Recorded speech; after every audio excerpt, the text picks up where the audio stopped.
2 of the murder of SARA Sharif. SARA. You, Faisal Malik, arrived in the household in December 2022. You came from Pakistan to undertake a postgraduate course at Portsmouth University. At first, you lived with the family in their very small flat in West Byfleet, and then in April 2023, you moved with them to the house in Horsell. You commuted to the university until term ended in May 2023. From then on, you spent the bulk of your time in the house, apart from spending 20 hours a week working shifts at McDonald's and, from time to time, spending a few hours hanging around a local park. I have no doubt whatsoever that you, Faisal Malik, were aware of the campaign of torture that was being perpetrated against SARA, primarily by your brother. The house and the flat were too small and too overcrowded for there to be any other realistic conclusion. The injuries found on SARA's body when she died, which I will come to in a moment, show that she was the victim of very many assaults in the home, especially in the last weeks of her life. It is inconceivable that you were not around for any of them, or that you did not see or hear anything, or that you were unaware that she was being tied up. The idea that was at one stage put forward on your behalf, that you were too busy on your phone or listening on your earbuds to notice anything happening to SARA, is, frankly, preposterous. Also, the fact that as her uncle you would, for cultural reasons, only have seen SARA when she was fully dressed, does not mean that you were not aware of what was going on. The jury was shown a video of a barbecue in the garden of the house in June 2023, which you attended. SARA can be seen without a hijab and with visible bruising, including marks on her neck. I cannot be sure that you were present for all of the assaults on SARA during the time that you were staying with the family. Indeed, I am sure that you were not, but you were present for and well aware of a substantial number of them. It is true that you had only just arrived in the UK and were a guest in the household. SARA. You were not a child, you were 28 years old, and anyone, however much they were in awe of their brother, should have recognised what was happening to SARA was dangerous and wrong and had to be stopped. And there was no reason why you could not have summoned help from outside the home. Even if you were unaware of the existence of the social services or other agencies, there is no doubt that you knew that there was a police force which could have been called in to protect SARA. These assaults were also carried out in front of the other children, or at least in locations where the beatings and SARA's screams could be heard by the other children. The properties were too small for it to be otherwise. It is clear in particular that SARA's older brother was well aware of the constant ill treatment of his sister and that this affected his own behaviour towards her. As for the way in which SARA was being treated in the last couple of months of her life, we have another reliable source of evidence, the medical evidence. This evidence was harrowing. The post-mortem evidence shows that when she died, SARA had at least 71 separate fresh injuries on her body, mainly bruises and abrasions in various places. I emphasise that these were only the fresh injuries, that is, those that were sustained in the last few days before death.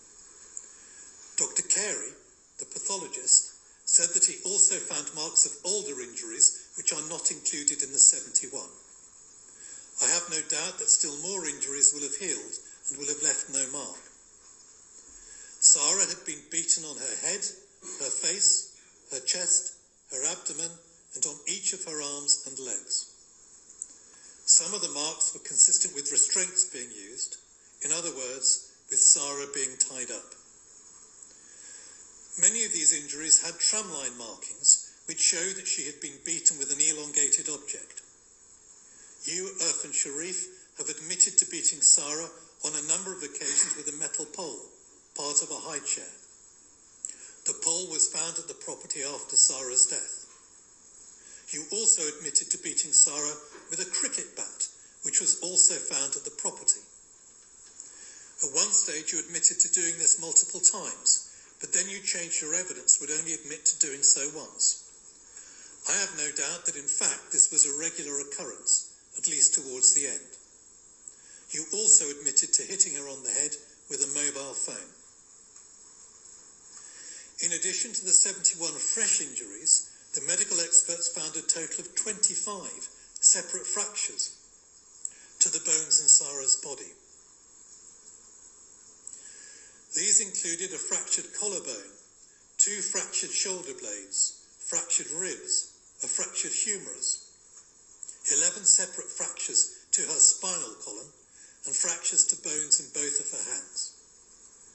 The medical evidence stated that many of these injuries were highly unusual in a child. They went beyond what would be seen in sporting injuries and were of a severity that is rare even in road traffic accidents. They would have required multiple episodes of violence, each involving a substantial degree of force. These fractures were dated variously between 8 weeks before death and 2 weeks or so before death. This is not a case of a single episode of maltreatment, therefore. This poor child was battered with great force again and again. Some of the injuries require special mention because they demonstrate the almost unbelievable torture to which Sarah was subjected in the last weeks of her life. The medical experts identified a fracture in the hyoid bone in Sarah's neck. This is a very unusual injury and was the result of very vigorous and energetic manual strangulation, quite possibly on more than one different occasion. Sarah sustained a serious brain injury a few days before she died as the result of a blow to her head. I have no doubt that you, Irfan Sharif, were responsible for these injuries. In addition, she had 2 open burn wounds on her buttocks. These were in the shape of the sole plate of an iron and matched the iron that was found in the house.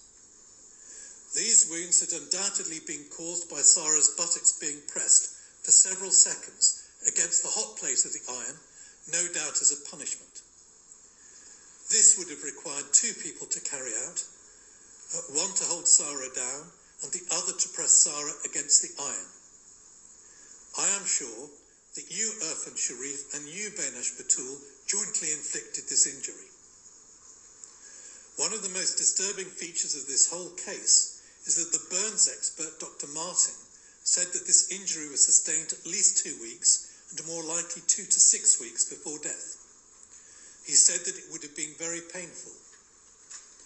So, Sarah had this terrible wound in her buttocks for a number of weeks before she died, but nobody had properly treated it or sought medical help for her. Had she lived, it would have caused permanent disfigurement. In addition, when she died, Sarah had open burn wounds on the bones of the inside of each ankle. The only possible explanation for this, as is made clear by the medical evidence, is that Sarah's ankles were tied and then either her feet were wrapped around a hot pipe or, more likely, boiling water was poured on her ankles. Once again, the wounds had not been treated and no medical help had been sought for Sarah. This is disturbing.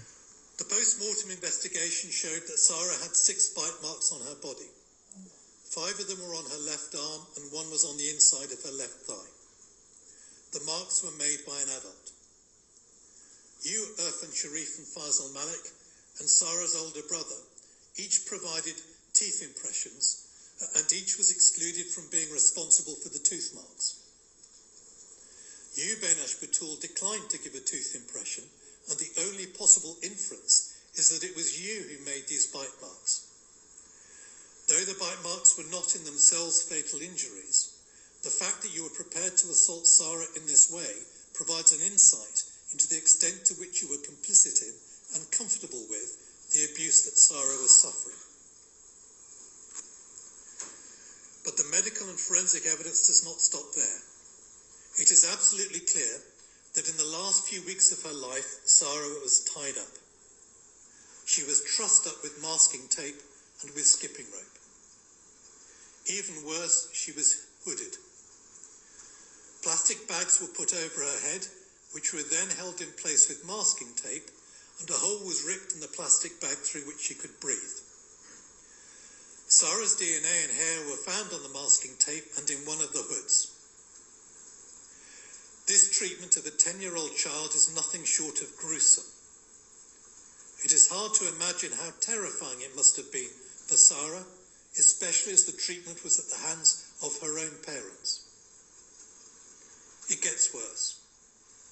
When the bins at the house were examined after SARA's death, the police found a soiled nappy wrapped around SARA's leggings. It is clear that you, Irfan Sharif and Benash Batul, were putting SARA in pull-up nappies because she was unable to go to the toilet while she was trussed up. There was medical evidence that you would then let her stew in her own urine and feces. Dr. Martin said that the injuries to SARA's ankles appear to have been made worse by the fact that her ankles had been in contact with urine and feces. This also means that the restraints were so tight that SARA's feet and ankles were pulled up so that they were in contact with her bottom. I have no doubt, in light of the evidence, that SARA will have been left trussed up for considerable periods of time, including when Irfan Sharif was out of the house, when Benash Batul and Faisal Malik were the only adults in the house. I have no doubt, therefore, that you, Irfan Sharif and Benash Batul, were jointly responsible for tying SARA up in this way, though I am sure that the idea would have been Irfan Sharif's. The medical evidence also shows that at the time of death, SARA was underweight and undernourished. The pathologist who carried out SARA's post-mortem examination, Dr. Carey, described the cause of SARA's death as being complications arising from multiple injuries and neglect. He said that the cause of death was not specific to a single injury or incident, but that the injury she had suffered cumulatively caused SARA's death. I have no doubt that Dr. Carey is right about this. I therefore reject the contention put forward at trial by the defence teams that SARA's death was solely caused by the brain injury that she suffered a few days before her death. That may well have been the last straw, but the constellation of injuries that SARA suffered over many weeks each made a significant contribution to SARA's death. This includes the burns to which you, Benash Batul, directly contributed. I now come on to the events on the evening of SARA's death. It is clear that at least partially as a result of the brain injury, SARA suffered a decline in the few days before she died. In the early evening of Tuesday, the 8th of August, you, Benash Batul, saw that SARA was acting as if she was very unwell. You were worried and telephoned Irfan Sharif to come home. You, Irfan Sharif, assumed that SARA was acting up and faking illness. You did come home, but you were in no particular hurry. You stopped on the way to shop to buy some vapes. You admit that when you came home and found SARA floppy in Benash Batul's arms, you did not seek medical help for her. You did not comfort her. Instead, incredibly, you took up the metal pole and beat SARA vigorously on her abdomen to punish her for pretending to be ill. A few moments later, SARA died. The marks of that final beating were on SARA's body when it was found. You, Faisal Malik, were in the house, though probably not in the same room, when SARA died.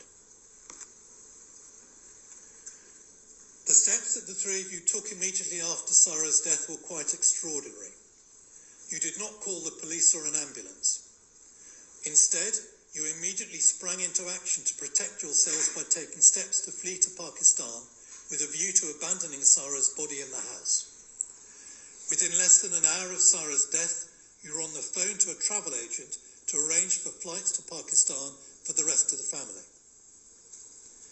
The jury were played extracts from the call that you, Benash Batul, made to the travel agent, and you can be heard speaking coolly and calmly, as if you did not have a care in the world. You, Irfan Sharif, can be heard urging her to book an earlier flight. This was within minutes of murdering your daughter. The other children can be heard playing in the background. In the event the first attempt to book flights was unsuccessful and a second booking had to be made using Faisal Malik's credit card. Then you took steps to cover up what you had done as best you could. I've no doubt that all of you were engaged in this. Sarah's body was washed, put in clean clothes and placed in a bed. The leggings, nappy, masking tape and hoods were put in bins. The metal pole was hidden away in an outbuilding.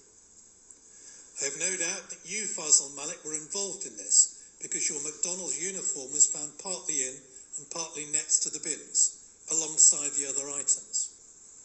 Part of the uniform was soaking wet. You, Irfan Sharif, removed the Ring doorbell to hide any video evidence.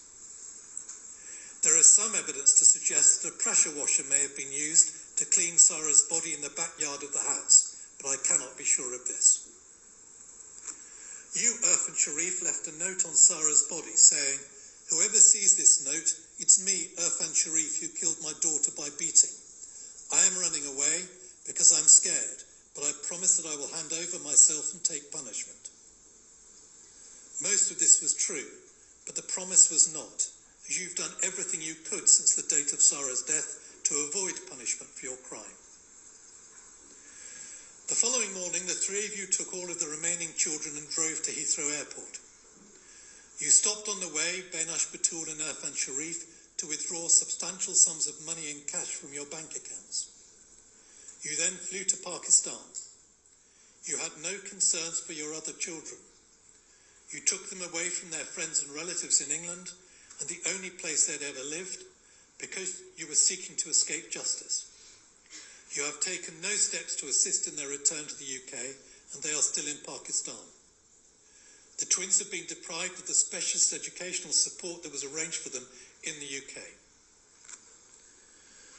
Upon your arrival at Islamabad, you, Irfan Sharif, rang Surrey police. You were tearful. You told the police dispatcher that you had killed your daughter and that her body could be found at the house in Horsell. You said, "I did legally punish my daughter and she died." Even then you were trying to minimize what you had done. You said that you intended to hand yourself in, but you did not tell the police dispatcher where you were. You deliberately gave the impression that you were in the UK.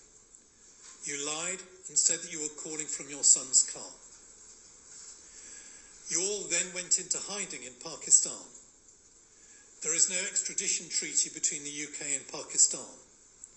Nonetheless, the Pakistani authorities started looking for you. On the 6th of September, you, Benash Batul and Irfan Sharif, took part in a bizarre video press statement in which you referred only briefly to Sarah's death, saying that it was an incident, and then spent the rest of the time complaining about the pressure that the Pakistani authorities were putting on Irfan Sharif's family. Eventually, on the 13th of September 2023, the three of you flew back to the UK. Though you returned voluntarily, I am satisfied that none of you did so because you decided to own up to what you did. Rather, you left because Irfan Sharif's family instructed you to do so as a result of the heat that you were bringing down upon the wider family. You each intended to brazen it out. None of you answered any questions in police interview. I now come on to say something about Sarah. Photographs of her have been widely published. She was a beautiful little girl, somewhat small for her age. She was full of personality. She adored her baby brother and cared for him lovingly. Her mother, Olga Domin, said that Sarah was always smiling and had her own unique character. A teaching assistant at her primary school said, "Sarah was a bubbly, confident, chatty and engaging child. She would sometimes approach me and do a dance, sing something, or put on a show. She was always happy in school, and you always knew when she was in the class. She had a spark. She was a little feisty, and if she had an opinion, she would want to voice it, and wasn't afraid to answer back." It is clear that Sarah stood up for herself and remained positive and cheerful in the most terrible circumstances. She was a very courageous little girl with an unquenchable spirit. She loved to sing and dance. The jury was shown a video of SARA dancing in front of the TV, a bubbly, confident, chatty and engaging child. She would sometimes approach me and do a dance, sing something or put on a show. She was always happy in school and you always knew when she was in the class. She had a spark. She was a little feisty, and if she had an opinion, she would want to voice it and wasn't afraid to answer back. It is clear that SARA stood up for herself and remained positive and cheerful in the most terrible circumstances. She was a very courageous little girl with an unquenchable spirit. She loved to sing and dance. The jury was shown a video of SARA dancing in front of the TV a few days before she died. It is clear that by this stage her mobility was impaired, but despite everything, she smiled at the camera. Amongst the most heartbreaking pieces of evidence in this case were a short story that SARA wrote, which described you, Benash Batul, as a queen who is beautiful and young. A birthday card in which she said, "Happy birthday, Dad, I love you so much," and a letter that she wrote to you, Irfan Sharif and Benash Batul, in which she apologised for answering back and said, "Please forgive me, I am so sorry." The reality was that abuse, which for anyone else would be exceptional, had become normalised for this little girl. She had known nothing else for much of her life. You, Irfan Sharif and Benash Batul, had persuaded her that she deserved the treatment that you meted out to her. A moving victim impact statement was read to the court from SARA's mother, Olga Domin. She finds it hard to understand how anyone would behave in such a way towards a small child. Ms. Domin has suffered greatly as a result of SARA's death, which has had a damaging impact upon her mental health. She had the small consolation that SARA's body was returned to her for the funeral in Poland. The victim impact statement was read to the court from SARA's mother, Olga Domin. Returned to her for the funeral in Poland. And the fact that Irfan Sharif was previously on the radar of various authorities as an alleged perpetrator of domestic abuse inevitably raised questions about whether more could have been done to prevent the tragic consequences in this case. However, it is not my role to express an opinion on this matter, and in any event I do not have sufficient information to do so. That is not the purpose of the sentencing exercise. The primary responsibility for the death of SARA rests squarely with the three of you who are before me for sentencing. I will, however, make one comment. This is that this case brings into sharp relief the dangers of unsupervised homeschooling of vulnerable children. When they felt they needed to, you, Irfan Sharif and Benash Batul, were able to hide the abuse that SARA was suffering by the simple expedient of announcing that she was to be homeschooled. Of course, there are many cases in which parents take their children out of school for periods of homeschooling for good reasons and with the best of intentions. But this case starkly illustrates the dangers. It is a matter of concern that parents who are abusing or who have malign intent towards their children appear to be able to homeschool more or less at will and without supervision. I now move on to the matters that I have taken into account for sentencing each of you. I will start with you, Irfan Sharif. As I have said, the only sentence that I can pass is a sentence of life imprisonment, but I must also set a minimum term. The first step is to identify the appropriate starting point. Your offending does not come within the class of offending for which a whole life order would be appropriate. The next question is whether the starting point for the minimum term should be 30 years. This is the starting point where the court considers that the seriousness of the offence is particularly high. Schedule 21 to the Sentencing Act 2020 gives examples of cases that would normally justify a 30-year starting point. Your offending does not come within any of the specific examples set out under this category in Schedule 21. These include murders involving sexual and sadistic conduct. However, the list in paragraph 3 of Schedule 21 of examples of cases that justify a 30-year starting point is not exhaustive. The way that you treated Sarah, culminating in her murder, means that your conduct was of such a seriousness as to warrant a 30-year starting point, even if the word sadistic is not precisely apt to describe it. It bears comparison with the other types of murder set out in Schedule 21, paragraph 3, which justify a 30-year starting point. You plainly derived grim satisfaction from your campaign of violence against Sarah. The starting point, therefore, is 30 years. However, the starting point is not the end point. I must also take into account the aggravating factors and, if and to the extent that there are any, the mitigating factors in your case. I say immediately that consideration of these factors will result in a substantial uplift from the starting point. Beginning with the aggravating factors, I will start with those that are specifically referred to in Schedule 21. In my judgment, these are they. First, your victim was particularly vulnerable due to her age. Sarah was only 10 years old when she died, and was 6 or 7 when your campaign of violence began. Second, the mental and physical suffering inflicted on the victim before death. This was extreme. I've already referred to the injuries that were inflicted on Sarah, mainly by you. The assaults went on for around 4 years. They were accompanied by other acts of cruelty which meant that Sarah must have been in a constant state of terror. You treated her as a skivvy. You took her out of school to conceal what you had done and then made no effort to educate her. The stress caused by your treatment meant that the poor child was vomiting and soiling herself, only to find that this provoked further punishment by you.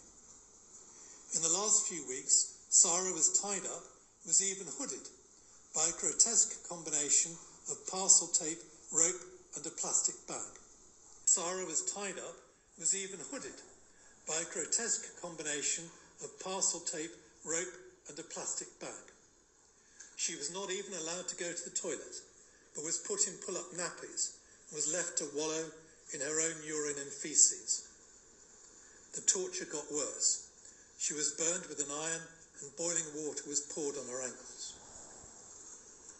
Third, the abuse of a position of trust. The ill treatment took place in Sarah's own home. You were her father. You should have been her protector. It is hard to imagine a more serious breach of trust. I should add that I bear in mind the overlap between this aggravating factor and the aggravating factor relating to vulnerability due to age. There are other non-statutory aggravating factors. They are these. Fourth, I have no doubt that you singled out Sarah amongst your children for harsh treatment because she was a girl and because she was not a child of your current marriage. Also, because she was prepared to stand up to you. Fifth, you used weapons, including a cricket bat, a metal pole, a hot iron, and boiling water. Sixth, you also used restraints, mainly consisting of packing tape and hoods made out of plastic bags. Seventh, the assaults took place in front of and or within the hearing of the other children in the family and will have had a brutalizing effect upon them. There was a suggestion during the trial that you may have recruited your oldest son to assist with the torture of Sarah, but I cannot be satisfied that this happened. Nevertheless, it is clear that your oldest son was encouraged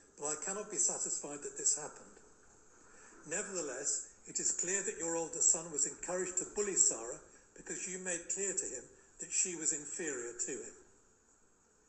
Eighth, when you came home on the 8th of August 2023 and found Sarah very close to death, you did not call an ambulance or seek medical help. Your first reaction was to beat her with a metal rod for causing trouble. She was still conscious. This means that the last thing that Sarah felt before she died would have been her own father beating her for supposedly faking injury. Ninth, As soon as you realised that you had murdered SARA, you fled abroad. I do not accept that when you did so, you genuinely intended to return and face the music. You went into hiding in Pakistan and would still be there if your family had not pressurised you to return. When you returned, you denied everything until 6 days into your evidence at trial. 10th, you disposed of evidence linking you to the crimes by getting rid of the mobile phones belonging to the 3 adults and by removing the Ring doorbell from the front of the house. 11th, in your attempt to escape, you uprooted your other children and took them to Pakistan, knowing that the twins have special needs which were being addressed by special educational provision in the United Kingdom. 12th, it is a major aggravating factor that in the period leading up to trial and for the first 6 days or so of your evidence, you tried to place the blame entirely on Benash Batul for acts that you knew very well that you had done or had mostly done. 13th, I am satisfied that you assaulted former partners and a partner's child and had behaved in a controlling or coercive manner towards them, though you have no convictions for this. You have a history of preying on vulnerable women, including doing so in order to obtain permanent residence in this country. And finally, you have shown no real remorse. Right to the end of the trial, your main objective was to evade liability for your crimes. You are suffused with self-pity. You have one previous conviction which is of no relevance for present purposes. I have borne in mind that some of the aggravating features in this case also contributed to the conclusion that the 30-year starting point was appropriate, and so I have been careful to avoid double counting. This applies in particular to the mental and physical suffering that was caused before SARA's death. Nonetheless, the degree of mental and physical suffering that you caused to SARA was, in my view, so extreme as to amount to an aggravating factor in this case, and, taken together with the other aggravating factors, means that a sentence of 30 years would not reflect the gravity of your offending. There is very little indeed by way of mitigation. You were 42 years old when SARA died. You are an intelligent, educated man. There has been no suggestion that you were suffering from any mental illness. I accept that you did not intend to kill SARA, but this is scant mitigation in these circumstances. You fully intended to hurt her, and to hurt her badly, and you did not care what the consequences for her would be. You intended that she would have a life filled with pain and misery. I also accept that SARA's murder was not premeditated, but for the reasons just mentioned, this is of little or no value as mitigation. Benash Batul, you too have been found guilty of the murder